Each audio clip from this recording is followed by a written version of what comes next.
Hi everyone, welcome back to the session. So today in this video, we are going to discuss about the topic protoplast culture. So first one is isolation. So before we go to the topic, we just see what is meant by protoplast. So protoplast is a naked plant cell without cell wall but possess plasma membrane and all other cellular components. Somatic hybridization. Protoplasts of different species can be fused to generate an hybrid. And third one is hybridization, that is fusion of a normal protoplast with a enucleated protoplast. History of protoplast. The term protoplast was introduced by Einstein in the year 1880. First isolation of protoplast was achieved by Klecker in the year 1892, employing a mechanical method. And then come another scientist, namely Hawking in the year 1960, who used enzymatic method for removal of cell wall. At last, and one more scientist, namely Rapke and its associates in the year 1971, they achieved successfully in regeneration of old tobacco plant from protoplast. Next, importance of protoplast. Protoplast in culture can be regenerated into old plant. Hybrid can be developed from protoplast fusion and easy to perform single cell cloning. Genetic transformation can be done with help of a protoplast. Ultrastructural studies and membranous studies can be done. Isolation of mutants, cell organelles and chromosomes can be done with help of protoplast culture. Isolation of protoplast. There are two different techniques involved in the isolation of protoplast. One is mechanical and second one is enzymatic method. So mechanical method, which is crude and tedious procedure and results in isolation of very small number of protoplast. Steps involved in mechanical method is a small piece of epidermis from a plant is selected. Then the cells are subjected to plasmolysis, where the protoplast is shrink away from the cell walls, and then the tissue is dissected to release the protoplast. So this is a diagram which shows the isolation of protoplast by mechanical method. So first we are taking epidermis, and with help of plasmolysis the protoplast is shrink, and then by dissection process we are isolating the protoplast. And limitations in isolation of mechanical method is yield of protoplast and viability is very low, and it is restricted to vacuole cells, and method is laborious and tedious. The second method involved in isolation of protoplast is enzymatic method, and which is widely used technique.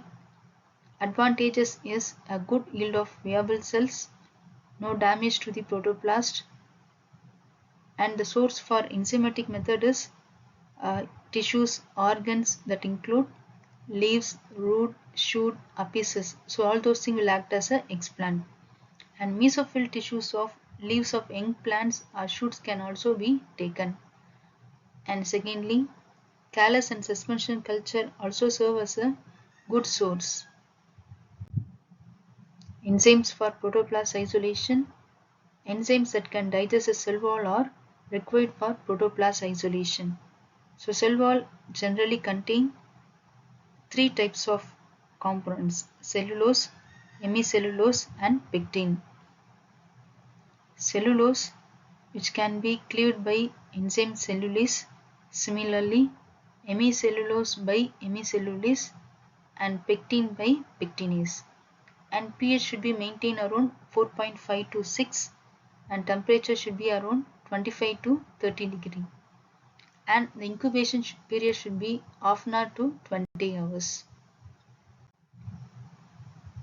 Enzymatic isolation. There are two methods are involved. One is two-step or sequential method. Another one is one-step or simultaneous method.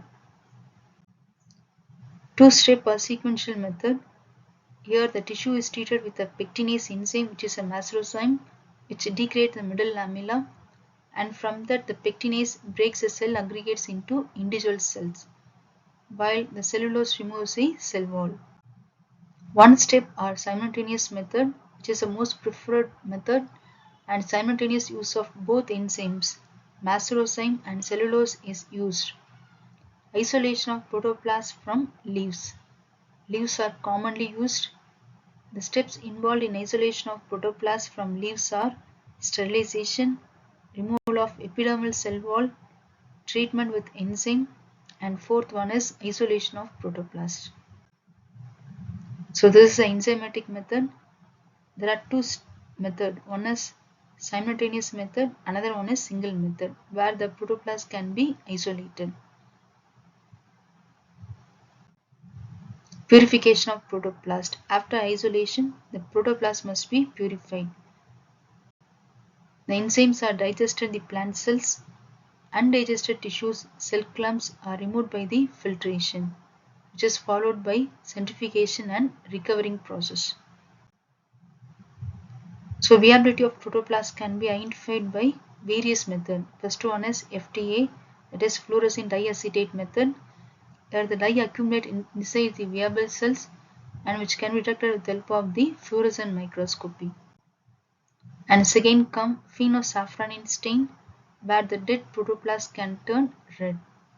Then the measurement of cell wall formation can be studied with the help of the chalcophore white stain, which binds to the newly formed cells and emit fluorescence. Oxygen uptake by oxygen electrode and photosynthetic activity. So this is the protoplast viability. So mainly there are two methods. One is fluorescein diacetate, where after suspension the color will be formed, and second one is Evans blue stain, where the living cell will be changed to blue color.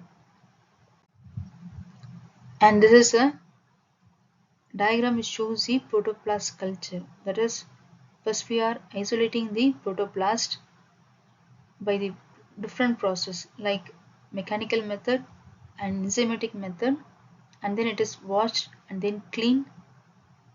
Again it will be developed into the whole plant. So this is a protoplast culture. Thank you.